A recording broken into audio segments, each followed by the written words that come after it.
Hello friend. वर्ष 1942 के पश्चात राष्ट्रीय घटनाक्रम।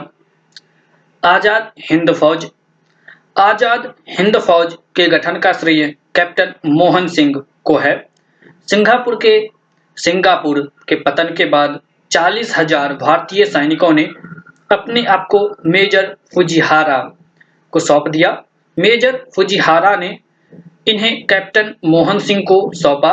एक धार्मिक व्यक्ति प्रीतम सिंह तथा मेजर फुजिहारा ने मोहन सिंह को प्रोत्साहित किया, जिसके पश्चात 1 सितंबर 1942 को आजाद हिंद फौज की पहली डिवीजन का गठन हुआ। परंतु मोहन सिंह की आजाद हिंद फौज बहुत सफल नहीं हो सकी, क्योंकि जापानी अधिकारियों से सेना की संख्या के प्रश्न पर तथा इस सेना की साम्राज्य विरोधी भूमिका क्या होगी, इन प्रश्नों पर मतभेद हो गया। इन्हीं दिनों भारत के पुराने एवं प्रसिद्ध क्रांतिकारी रास बिहारी बोस जापान में थे। उन्होंने 28 से 30 मार्च 1942 को टोक्यो में मलाया से बर्मा तक रहने वाले सभी भारतीय नेताओं का सम्मेलन बुलाया। उसमें उन्होंने भारतीय स्वतंत्रता लीग तथा आजाद हिंद फौज बनाने की घोषणा की।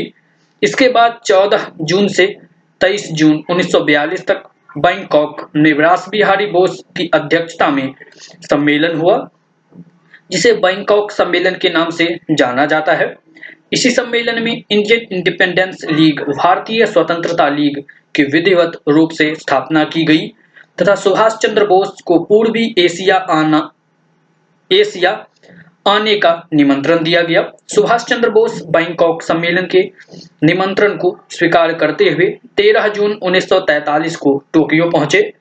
जापान के तत्कालीन प्रधानमंत्री तोजो ने उनका स्वागत किया। सुभाष चंद्र बोस ने टोक्यो रेडियो के माध्यम से ब्रिटिश सरकार के विरुद्ध सशस्त्र संग्राम की घोषणा की। इस क्रम में 2 जुलाई 1943 को सुभाष चंद्र बोस सिंगापुर पहुंचे। 4 जुलाई 1943 को रास बिहारी ने उन्हें आजाद हिंद फौज का सर्वोच्च सेनापति बना दिया। 21 अक्टूबर 1943 को सुभाष चंद्र बोस ने आजाद हिंद फौज के सर्वोच्च सेनापति की हैसियत से सिंगापुर में स्वतंत्र भारत की अस्थायी सरकार का गठन किया। अस्थायी सरकार मुख्यालय रंगून, मान्यता प्रदान करने वाले देश जर्मनी, जापान। राष्ट्रपति प्रधानमंत्री सुभाष चंद्र बोस। सेना अध्यक्ष एच.सी. चटर्जी।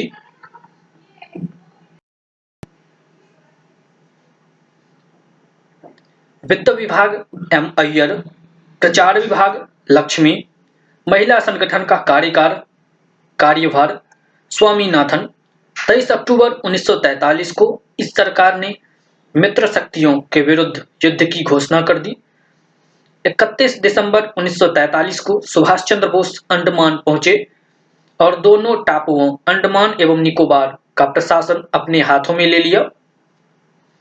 अंडमान एवं निकोबार का नाम बदलकर शहीद एवं स्वराज द्वीप कर दिया गया। 18 मार्च 1944 को आजाद हिंद फौज ने भारत को आजाद कराने के उद्देश्य से बर्मा की सीमाओं को पार कर उत्तर पूर्व भारत के क्षेत्र नागालैंड पर घेरा डाल दिया, जो लगभग 1 वर्ष तक चला। आजाद हिंद फौज की सेनाएं कोहिमा तक पहुंच गई, जहां उन्होंने तिरंगा झंडा गाड़ दिया। जुलाई 1944 में सुभाष चंद्र बोस ने आजाद हिंद फौज आजाद हिंद रेडियो के एक प्रसारण में गांधी जी के नाम एक विशेष प्रसारण में कहा कि भारत की स्वतंत्रता का आखिरी युद्ध शुरू हो गया है। राष्ट्रपिता भारत की मुक्ति के इस पवित्र युद्ध में हम आपका आशीर्वाद और कामना चाहते हैं। इसी संबोधन में सुभाष चंद्र बोस ने सर्वप्रथम गांधी जी को राष्ट्रपिता कहा था। आजाद हिंद फौज का नारा था, जय हिंद और दिल्ली चलो, तुम मुझे खून दो, मैं तुम्हें आजादी दूंगा का प्रसिद्ध नारा सुभाष चंद्र बोस ने मलेशिया में आजाद हिंद फौज को संबोधित करते हुए दिया था। 22 सितंबर 1944 को सुभाष ने शहीद दिवस मनाया। आजाद हिंद फौज का गठन Subhash brigade Shahnawaz Khan brigade, Gandhi brigade Inayat Khan, Azad brigade Gulzara Singh, Nehru brigade GS Dhillon, Rani Jhansi regiment, Lakshmi Sahgal. द्वितीय विश्व युद्ध में जापान की स्थिति खराब होने के कारण आजाद हिंद फौज को पीछे हटना पड़ा। सुभाष चंद्र बोस सिंगापुर से जापान की ओर भागे और कहा जाता है कि वह ताइपेई फार्मोसा हवाई अड्डे पर एक विमान दुर्घटना में 18 अगस्त 1945 को मारे गए। यद्यपि विमान दुर्घटना में बोस की मृत्यु वाली घटना पर बहुत विवाद है। आजाद हिंद फौज के अधिकारियों को गिरफ्तार कर उन पर मुकदमा चलाया गया। आजाद हिंद फौज पर मुकदमा। आजाद हिंद फौज के सैनिकों एवं अधिकारियों को गिरफ्तार कर ब्रिटिश सरकार ने नवंबर 1945 में दिल्ली के लाल किले में उन पर मुकदमा चलाया।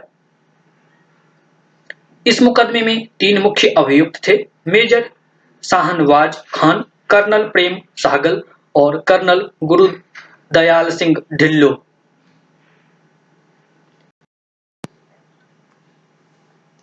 इन पर चलाए गए मुकदमे से संपूर्ण राष्ट्र में विद्रोह की भावना भड़क उठी और ये तीनों देश के विभिन्न संप्रदायों की सांकेतिक एकता के प्रतीक बन गए।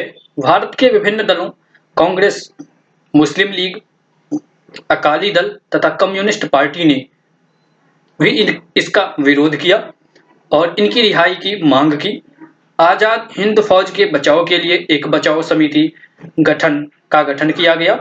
इस समिति में प्रमुख वकील भूला भाई देसाई, तेज बहादुर सप्रू, आसफ अली, कैलाश नाथ काटजू, जवाहरलाल नेहरू थे।